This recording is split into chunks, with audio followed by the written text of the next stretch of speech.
अरे काय आज घरामध्ये एवढी शांतता काय? नाही म्हणजे आम्ही दोघांनी जाऊन देवीकडे घरासाठी शांतता सुख सगळं मागितलंय, पण ही अशी शांतता नकोय. आज इतना सन्नाटा क्यों है भाई? काय झालंय? काही सिरियस नाही ना? अगं आई, खरं म्हणजे आज आमची बसंतीच नाराज आहे. नाही, तीच आज गब्बर झाली आहे. अनय, अरे बायको रागवली तर नवऱ्याने तिची समजूत काढायची असते, अशी मस्करी नसते करायची. हे सगळ्याच पुरुषांना कळतं असं नाहीये ना बाबा. इथेच तर मोठा प्रॉब्लेम आहे. काही नवऱ्यांना आपल्या बायकोची सगळ्यांसमोर मस्करीच करायला आवडते. खरंच आहे रेवाचं. मेघदत्त पण सगळ्यांसमोर माझी खूप अक्कल काढत असतो.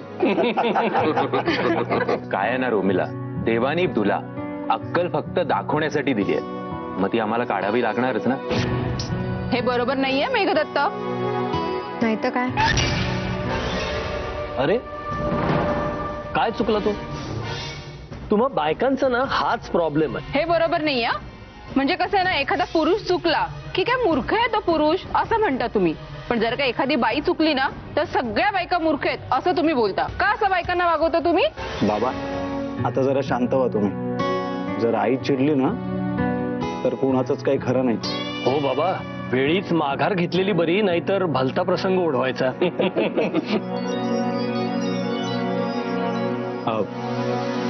विश्वजित, तुझी बायको रागवल्यावर तू तिची समजूत कशी काढायचास? मी तिला कधी संधीच दिली नाही रागवण्याची. बघ मेघदत्त, काहीतरी शिक यांच्याकडून. जाऊ दे ग रॉमिला. सगळे पुरुष असेच असतात. त्यांची बायको चिडली त्यांच्यावर तरी त्यांना काही फरक पडतो का? कारण आम्हाला माहिती असतं की आम्ही आमच्या बायकांची सहज समजूत काढू शकतो. पण यावेळी सोपं नाहीये ते, कळलं ना? देव रे, अहो हे काय चाललंय तुमचं? नवीन वर्षाची सुरुवात आणि तुम्ही असं भांडत बसलाय हो. गुढी उभारताना तरी बायकोला नवऱ्याबरोबर राहावंच लागेल ना. परंपरा म्हणून तुमची बायको तुमच्या सोबत उभी राहील, पण मनानी नसेल, त्याचं काय कराल? पण जर बायकोचं मन आम्ही वळवून दाखवलं तर? पैज नका लावू, हराल. असं मग लागली पैज. बैर वा, म्हणजे गुढीपाडवा एकदम धमाकेदार होणार बघा. हो, ते तर होणारच. त्यामुळे गुंडप्पा दादा, तुम्ही आणि विश्वजित तुम्ही दोघांनी आमच्याकडे सेलिब्रेट करायला यायचंय. आणि विश्वजित, तूही तुझ्या घरी गुढी उभारूनच ये.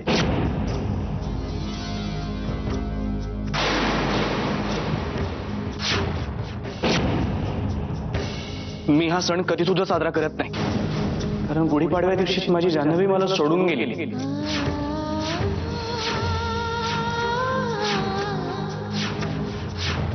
याच दिवशी तिचा ऍक्सिडेंट झाला होता आणि मी विसरलो. मी गुढीपाडवा कसं काय विसरलो? नाही, मी गुढीपाडवा. अरे विश्वजित, मी विश्वजित विसरलो. अरे थांब रे पोरा.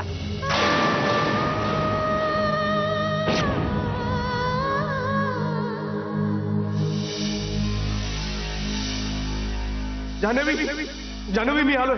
विश्वा मला वाचव. नाही म्हणायचंय मला. जान्हवी, तू घाबरू नकोस, तुला काही सुद्धा होणार नाही. विश्वा मला वाचव. हात पकड माझा जान्हवी. हात पकड ना, हात पकड ना. विश्वा वाचव मला. विश्वजीत. जान्हवी. 4 वर्ष झाली. 4 वर्ष या सगळ्याला मी जबाबदार होतो जान्हवी. मधू अरे असं काय करतो? बस झाला आता. थोडा मामा, मधू ऐक माझं बाळा. थोडं तुम्ही. ए मधू, असं भूतकाळाच्या आठवणीत अडकून स्वतःला किती दिवस त्रास करून घेणार आहेस रे? अरे ज्या गोष्टीमुळे आपल्याला त्रास होतो ना, ते विसरून जाण्याचं शहाणपणा आहे बघ. सत्य मान्य कर मधू, सत्य मान्य कर. अरे तुझ्याशी बोलतो रे बाळा. ए मधू,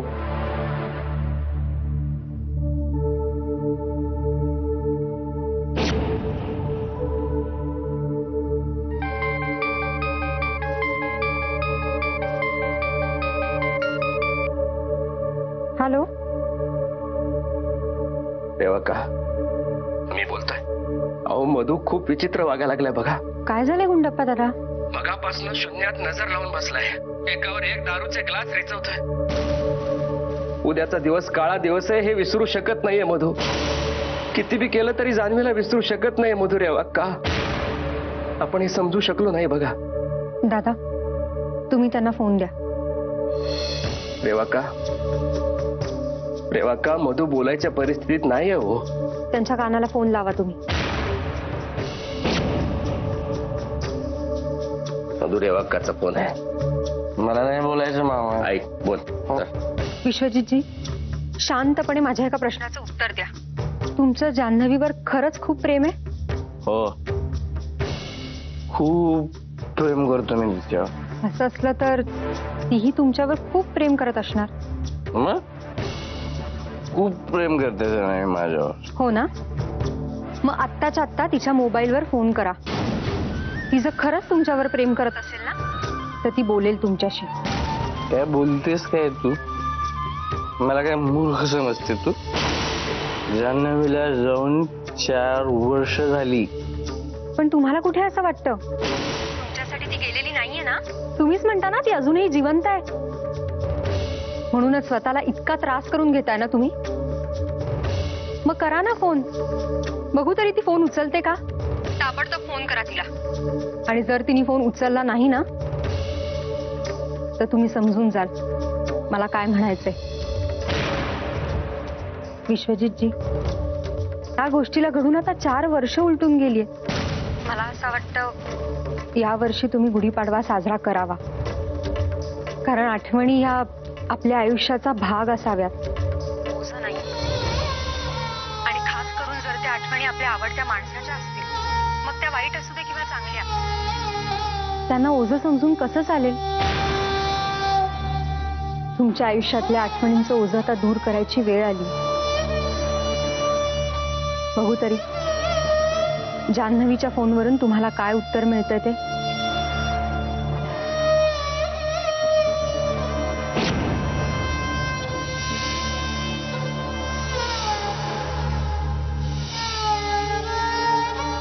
यह नंबर मौजूद नहीं है. This number is not available. Janhavi, Janhavi, ए जान्हवी, मधू. जान्हवी. ए मधू सांभाळ रे बाबा.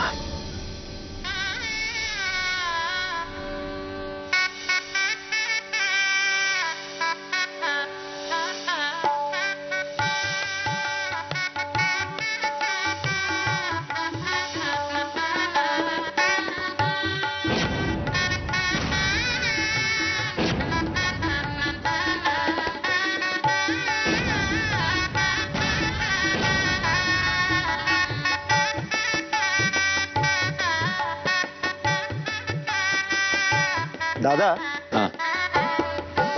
अजूनही इथे काही जण मनात वादच घेऊन बसलेत. कसं असतं ना रेवा, बघ ना, नवरे असेच असतात. आयुष्यभर नवरेपणाचा टेंबा मिरवत असतात. पण हवी असते त्यांना बायकोच सगळं काम करायला. हे बरं आहे ना रोमिलाचं. कालपर्यंत रेवाच्या नावाने शंख करत होती आणि आज तिच्यावर एकदम गुलुगुलू गप्पा मारते. जाऊ दे रे दादा. दे त्या पूजेचं ताट दे. पूजा सुरू करूया. अनय, पूजा ही नवरा बायकोंनी दोघांनी मिळून करायची असते. हो नाही, कारण प्रत्येक यशस्वी पुरुषामागे स्त्रीचा हात हा असतोच. हे यांच्यातलं शीतयुद्ध अजून संपलेलं दिसत नाहीये. पण ऐकलं का रे, आज नवीन वर्षाचा पहिला दिवस आहे. त्याची सुरुवात अशी भांडणांनी नको. चला उठा, पूजा करून घेऊ सगळे. चला.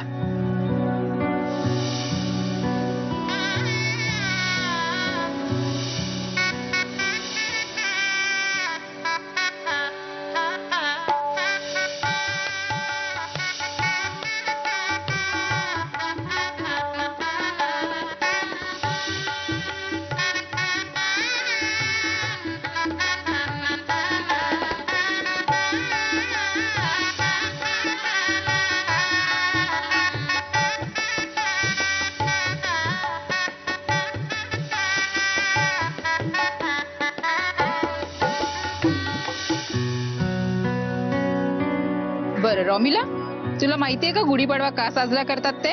हो मला माहिती आहे. रावणाने सीतेला किडनॅप केलं अँड देन राम तिला सोडवायला गेला and then Ram and Ravan they fought and तो युद्ध जिंकला अँड दे वर सो हॅपी की मग त्यांनी गुढीला पाडवा केला. राईट? तसं नाहीये रोमिला. ऍक्च्युली प्रभू श्रीराम त्यांचा वनवास संपवून जेव्हा अयोध्येला परतले तेव्हा तिकडच्या रहिवाशांनी त्यांच्या स्वागतासाठी आणि विजयदशमीची प्रतिमा म्हणून गुढी उभारली. आजही आपण तो दिवस साजरा करतो. बघितलंस, मी म्हंटल होतं ना तुला की आपण दोघं एकत्रच पूजा करू. चला आता, प्रसादाची वेळ झाली.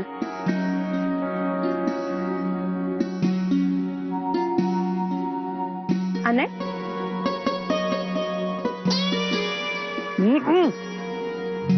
ते कडू आहे. त्यामध्ये गुळ सुद्धा आहे अनय, आणि प्रसाद असाच करतात. जाऊ दे नाही. बायकोच्या हातची प्रत्येक गोष्ट नवऱ्याला कडूच लागते.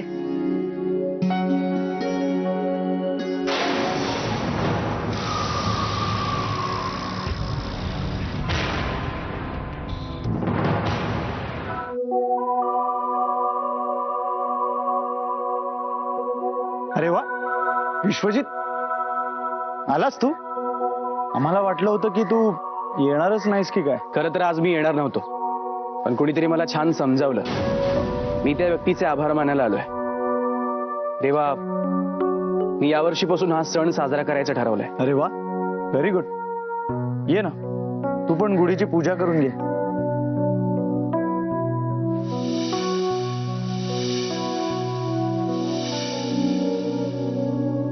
रेवा, रॉमिला, चला आपण पुढची तयारी करूया.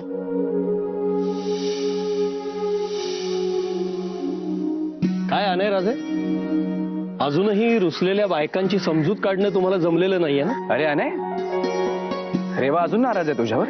अरे ती अति करते आता, पण तिचा राग फार काळ टिकणार नाही. थोडाच वेळ थांबा, मग बघा सगळ्या बायकांचा कसा मूड लगेच बदलायला लागतो ते.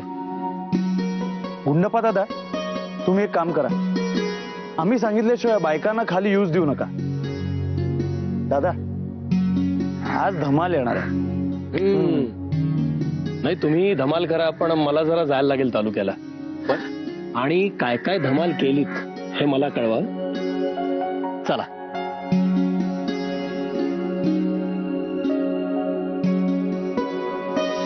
चला, खूप उशीर झालाय. दुपारच्या जेवणाची तयारी करायची अजून.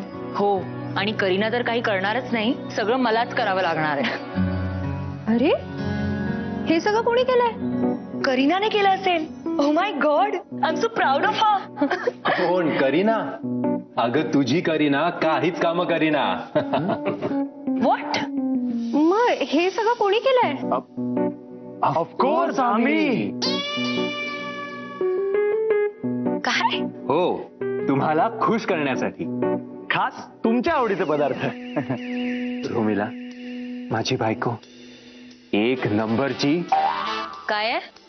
हेल्थ कॉन्शियस आहे ना, म्हणूनच तुझ्यासाठी खास गरमागरम veg soup. Are you serious? अरे आय एम व्हेरी सिरियस. मी माझ्या हाताने बनवलंय तुझ्यासाठी.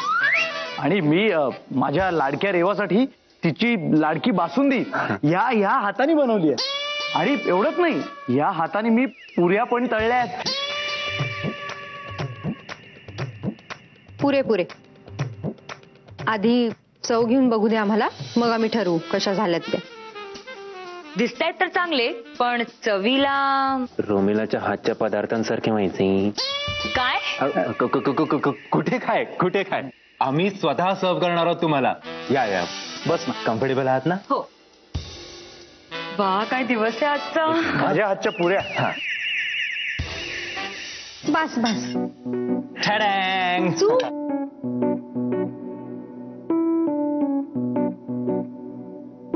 बासुंदी. वाव. पुरे अरे घे. नाही पुरे. पुऱ्या एवढ्या पुऱ्या आहेत तुला? हो बरं. अरे असं बघताय काय? चालू करा ना. ओके.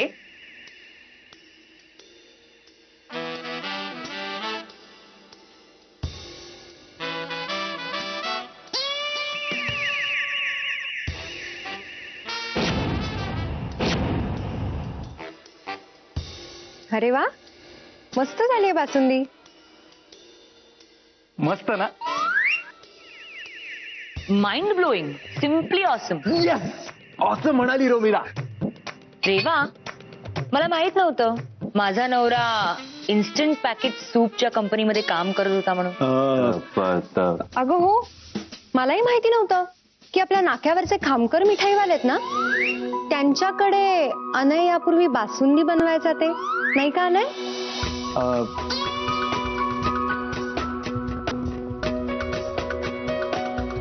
थांबा, तुम्हाला काय आम्ही मूर्ख वाटलो?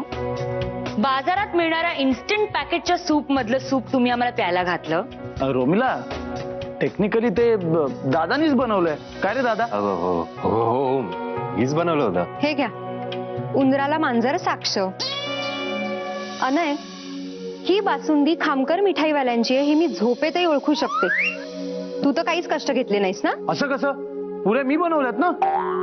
अच्छा, बघूया ना आपण. थांब.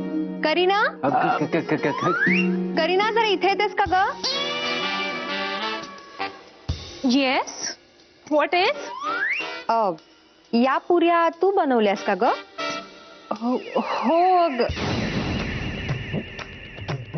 कशा झाल्यात? मस्त झाल्यात. मीच बनवल्यात. अजून आहेच कोण? ऍक्च्युली कुणाला सांगू नका हा. अनय राजेंनी मला सांगितलंय कुणाला सांगायचं नाहीये. I am going. बाय. येते हा. घ्या. चला चला जेवायला बसूया, खूप भूक लागली ना. मेघदत्त, घ्या म्हणजे बघा तुम्ही कसं आम्हाला मूर्ख बनवत होतात ते. अगं पण त्यामागच्या आमच्या भावना खऱ्या आहेत, अगदी मनापासून. अगदी मनापासून बायकांची थट्टा करताच तुम्ही. आता खोटंही बोलायला लागलायत, हो ना? हो गॉड, हे कधीच सुधारणार नाहीयेत. चल. खरंय तुझं. चल. रोमिला, अरे सूप. तू का हसतोस? मगापासून तुमची ही करामत पाहत होतो. काय करायचं काय तुमचं, सांगा ना. हे सगळं तुझ्यामुळे झालंय, त्यामुळे आता तूच सांग त्यांना कसं समजवायचं ते. करेक्ट. माझ्याकडे एक आयडिया आहे. कसल्या आयडिया आहेत तुझ्या? मी सांगतो, बघा तुम्हाला कशी वाटते ती.